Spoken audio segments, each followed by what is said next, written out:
Hello ভালোবাসার মানুষ, কি অবস্থা সবার, কেমন আছেন? তো সবাইকে জানাচ্ছি শুভেচ্ছা আমার নতুন কৃষি ব্লগ চ্যানেল থেকে।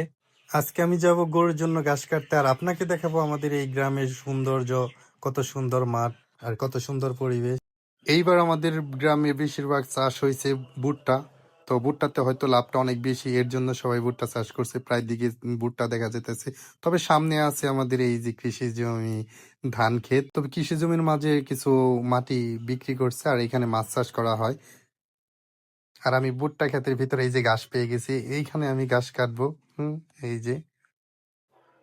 আর এইখানকার গাছগুলো দেখলাম যে অনেক সুন্দর দেখতে, আশা করি যে আমাদের গরুর অনেক পছন্দ হইব। তো তার জন্য এইখানেই ঘাস কাটা আরম্ভ করলাম। হ্যাঁ। না, আর আমাদের গরু একটু জমিদার টাইপের, তো মানে সব ঘাস খায় না।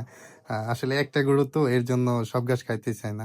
তো আমি ভুট্টা ক্ষেতের ভিতর দিয়ে দেখে দেখে যে এই জায়গার গাছগুলো অনেক সুন্দর দেখতে, ভালো, বা ওই যে বলে না দুব্বা গাছ গরুর খুব পছন্দ। তো দুব্বা, তারপরে গৈছে টাইপের একটা গাছ আছে, এই গাছগুলো অনেক পছন্দ। তো এই গাছগুলো আমি কাটলাম, আর কাটা শেষ। এখন আমি সব গাছগুলো মানে গুছিয়ে নিতেছি। আর একটা গরু তো অত ঘাস লাগে না, অল্প ঘাস হলেই হয়ে যায়। তো তার জন্য আর কি আমি যতটুক লাগে অতটুক নিয়ে যাই। এখন আমার ঘাস কাটা শেষ।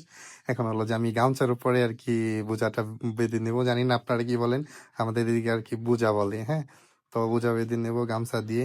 আমি গুছিয়ে নিতেছি গাছগুলো, তো গাছগুলো অনেক ছোট থাকার কারণে পড়ে যেতে চাইতেছিল। পরে এখন গুছানো শেষ, গামছা দিয়ে বেঁধে নিবো এখন গাছগুলো। আর প্লিজ প্লিজ সবাই কিন্তু আমার এই চ্যানেলটা একটু ফলো দিয়ে দিবেন, হ্যাঁ। কেননা আমি চাইতেছি যে কৃষি কাজ নিয়ে কিছু করতে বা ভিডিও বানাইতে। আর আশা করি যে এর পরবর্তীতে আরো ভালো কিছু আসবে। তো আমার বোঝা হয়ে গেছে, এখন হলো যে গাছগুলো ছোট থেকে আমি এই কাঁচিটা এই সাইডে গুজে দেবো, কেননা যেন গাছগুলো যেন না পড়ে যায়, বা এই বোঝাটা যেন না খুলে যায়। আমার শেষ, তো আমি চলে যাচ্ছি। বোঝাটা উঠিয়ে নিলাম, এখন চলে যাব বাড়ির দিকে। হ্যাঁ, এই যে আমি ভুট্টা ক্ষেতের ভিতর দিয়ে আমার গাছ কাটা শেষ। ভুট্টা গাছগুলো এখনো ছোট ছোট, বড় হয় নাই তেমন। আমি চলে আসলাম বাড়ি, ওই যে গরুটা কতক্ষণ পর পরই আর কি আমার দিকে তাকাইতেছে, আমি ঘাস নিয়েছি, ওই যে তাকাই রয়েছি ওই।